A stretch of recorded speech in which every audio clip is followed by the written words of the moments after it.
अस्सलाम वालेकुम friends. Drama serial कभी मैं कभी तुम की कहानी बहुत तेजी से आगे बढ़ती जा रही है। मुस्तफ़ा और शर्जीना की जिंदगी भी कभी खुशी कभी गम के मिले जुले एहसासात के साथ आगे बढ़ती जा रही है। ड्रामे की आने वाली एपिसोड में हम देखेंगे कि एक तरफ तो मुस्तफ़ा को जॉब के चले जाने का गम होगा, तो दूसरी तरफ शर्जीना उसे माँ बनने की खुशखबरी सुनाएगी और बच्चे की खबर सुनकर मुस्तफ़ा के चेहरे का रंग उड़ जाएगा। ऐसे वक्त में जब वो फाइनेंशियल क्राइसिस से गुजर रहा होगा और ऐसे वक्त में खुद को इतनी बड़ी जिम्मेदारी उठाने के काबिल नहीं समझेगा, वो शर्जीना से कहेगा कि कंगले हैं हम, एक बच्चे की जिम्मेदारी हम कैसे उठाएंगे। तो शर्जीना उसे तसल्ली देते हुए कहेगी, अम्मी कहती हैं कि अल्लाह हर रूह का रिस्क इसके साथ इस दुनिया में भेजता है, मगर मुस्तफ़ा बहुत ज्यादा मायूस होगा अपने हालात की वजह से, वो बहुत तल्ख हो जाएगा और हर वक्त इसके सर पे पैसा कमाने की धुन सवार होगी। तो शर्जीना इसे समझाने की कोशिश करते हुए कहेगी, क्या हो गया मुस्तफ़ा, पैसा सब कुछ नहीं होता, हमारा साथ पैसों से ज्यादा अनमोल है, तुमने पैसों को क्यों सर पे सवार किया हुआ है। तो मुस्तफ़ा हत्तमी लहजे में कहेगा, पैसा ही सब कुछ होता है। मुस्तफ़ा के हर वक्त पैसा पैसा की रट लगाने पे शर्जीना चिढ़ जाएगी और कहेगी, क्या हो गया मुस्तफ़ा, इतने नेगेटिव क्यों हो गए हो, बिल्कुल कड़वे करेले बन गए हो तुम ऐसे तो ना थे, तुम्हारे अंदर का वो लाउबाली सा शख्स कहाँ चला गया है। तो इस बार मुस्तफ़ा चिढ़ कर कहेगा, मर गया है वो, अब तुम्हें इसी कड़वे करेले के साथ ही रहना पड़ेगा। वो अपने घर के अखराजात चलाने के लिए 35,000 रुपए में डेटा एंट्री की जॉब करेगा ताकि कम से कम फ्लैट का किराया तो अदा कर सके। इसके सर पे दिन रात पैसा कमाने की धुन सवार होगी, इसकी रातों की नींदें हराम हो जाएंगी इसी सोच में, और शर्जीना मुस्तफ़ा को इतना बेआराम और परेशान देकर परेशान होगी। और फिर बिला आखिर मुस्तफ़ा की जिंदगी में भी एक उम्मीद की किरण रोशन हो जाएगी और मुस्तफ़ा को एक ऐसा शख्स मिल जाएगा जो अपनी नई गेमिंग कंपनी लॉन्च कर रहा होगा और वो अपनी गेमिंग कंपनी में मुस्तफ़ा को जॉब ऑफर करेगा और एक फाइल मुस्तफ़ा के सामने रखेगा जिसमें जॉब से रिलेटेड तमाम टर्म्स एंड कंडीशंस और सैलरी पैकेज सब कुछ लिखा होगा। और जब मुस्तफ़ा वो फाइल पढ़ेगा और इसमें इतनी अट्रैक्टिव सैलरी पैकेज देखेगा तो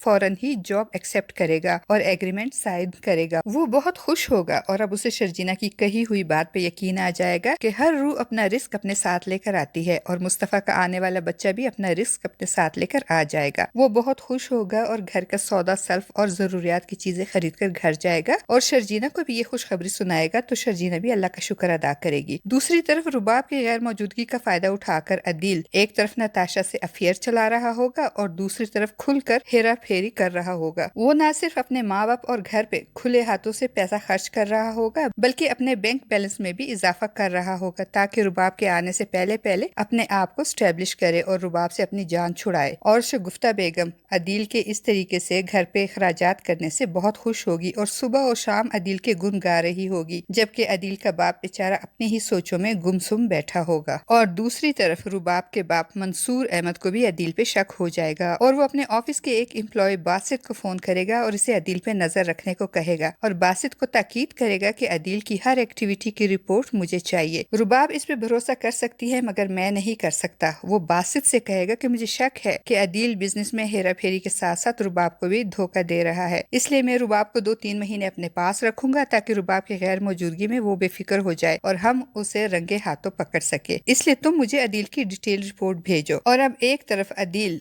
रुबाब की गैर मौजूदगी का नाजायज फायदा उठाएगा और दूसरी तरफ बासित अदील के खिलाफ सबूत इकट्ठे करेगा और बहुत जल्द अदील रंगे हाथों पकड़ा जाएगा।